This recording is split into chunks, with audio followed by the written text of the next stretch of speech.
Hello guys, welcome back to another video. My name is Explosive Cats, and today I just kind of wanted to make a video on how to get better at sniping in Battlefield games. Now this really just goes for any of the Battlefield games, so well, at least most of the modern Battlefield games, so like Battlefield 3 and like 4, and then also Battlefield 1, and I'm pretty sure Hardline also, but I'm pretty sure I noticed that these worked in Hardline. But these are just some sniping tips, or just I guess how to get better at sniping and just some of the ways that you can improve your sniping skills in Battlefield. Now the first tip that I have is basically just to kind of pick a gun like a sniper, and I guess just kind of pick your attachments and keep using those, because the more that you use those, the better that you get with them. So like this is one of my favorite sniping setups, and it's the CSLR4 with the 6x scope.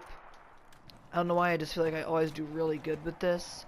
But like if you use the 6 times magnification scope a lot, then you kind of get used to it, and like especially with using certain snipers, you get used to like how long it takes for a bullet to get, you know, out to a certain range, and it makes it a lot easier to hit moving targets, and just a lot easier in general. So that is my first tip, is just to basically pick out what you think you're good with. Now obviously you're not going to be the best with every single sniper rifle right as you pick it up, but there's probably going to be at least one or two that you just feel like you do a lot better with. Like the SV98, I don't know why, but I never use it simply because I just feel like I do absolutely terrible with it. Whereas the CSLR4 and, you know, like the M98B, I just always feel like I do a bit better with. But the CSLR4, I just feel like I do, you know, not great, but I feel like I do actually do pretty good.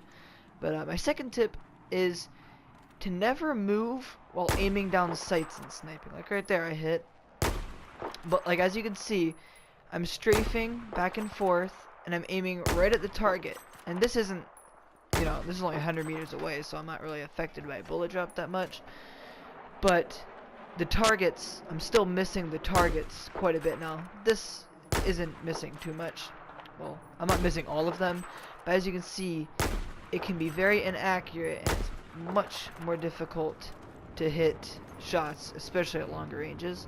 So here's a little bit of a comparison. This is, okay, I hit that one, but here's me trying to snipe while aiming, and I was aiming at that guy right there, and I hit that dude.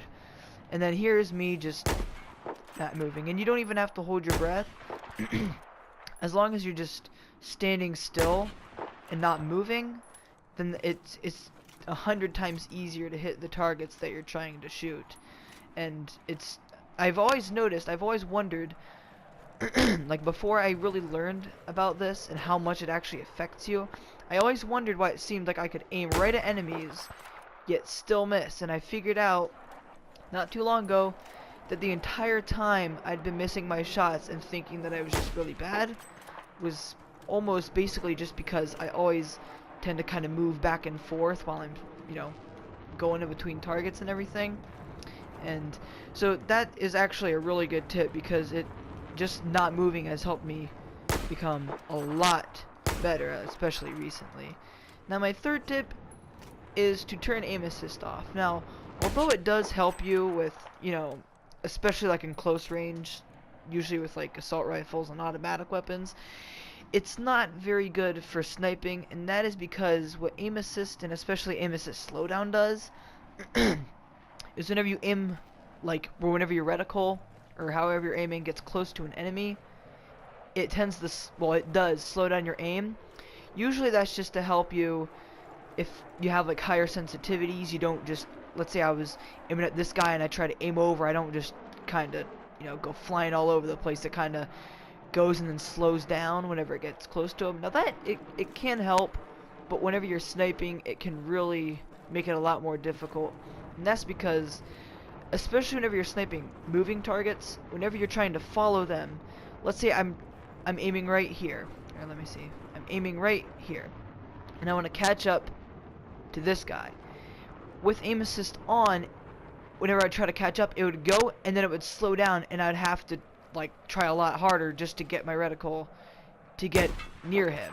Whereas let's say I'm sniping without aim assist and I see that guy, I can just, and then just switch over fast and then shoot. So it, although it can help, even especially with like assault rifles and all that, it can be beneficial just to turn it off because it allows you to aim a lot more freely. Like, let's say I see this guy, instead of, like, let's say he's just running around and he doesn't know I'm here. If I try to aim and I have aim assist on, I might end up shooting before I realize that my aim is not actually on him, and then he knows where I am, and then he kills me. So it actually can help a lot more than you think just to turn off aim assist. Plus, it kind of just feels like you do better because you can kind of aim at who you want to, and the game isn't really kind of doing things that you don't want to, because I can't tell you how many times I've tried to aim at a certain enemy and a group of enemies and it aims at the wrong person. Trust me, it's rage inducing. Now, my fourth tip my fourth tip is basically to choose the right sidearm. Now, I know I'm using the G18, and you're probably all calling me nerds right now because that's what everybody uses. But whenever it comes to sniping, having a good pistol or just sidearm in general is actually a lot more important than it sounds, because let's say I'm shooting at this guy and I'm like, oh, no scope. Okay, let's pretend I was aiming at that guy and I hit that dude. And I miss. Let's say I was using, you know, a 44 Magnum and I'm like right here.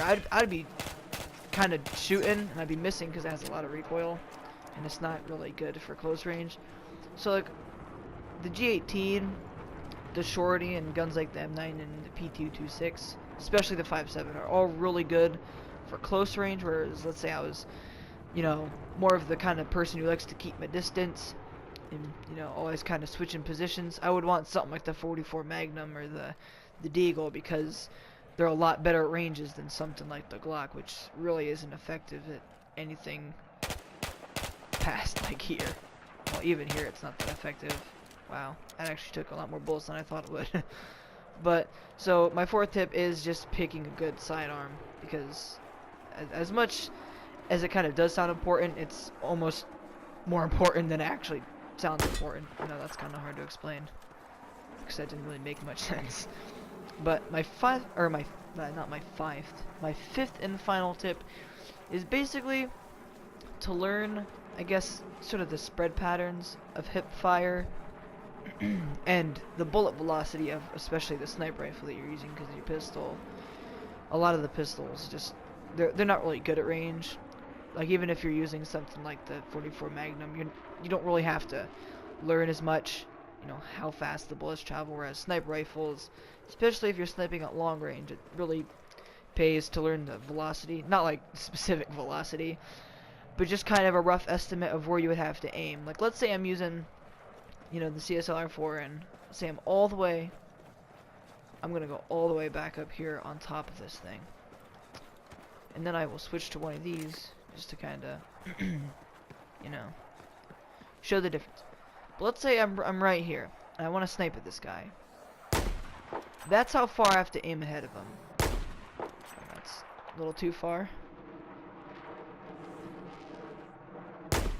Oh, that's also way too far. About half a block, maybe a little bit more, in front of him to try and hit him. Whereas, let's say I'm trying to pick a right sniper. This one of the pickups has a lot faster. I don't know if it has a lot faster. I don't even know if it does. Whereas this, I guess it does actually have the same. I don't know. Whereas, you know, certain other snipers, the bullets might travel faster, so if you're using a gun like this, you're not going to want to aim, you know, directly on the person.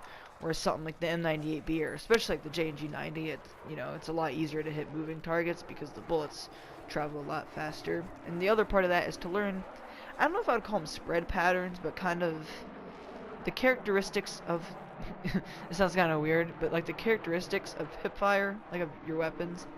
Because let's say I'm using this and I'm hip fire. Okay, that's not a good surface to explain it. Whereas like this sniper, I've kind of learned over time of using the sniper and absolutely falling in love with it, that it tends to go basically just the entire bottom half of the crosshairs, like not specifically in the middle or like one of the sides. It just kind of hits anywhere low, and occasionally it'll hit up high.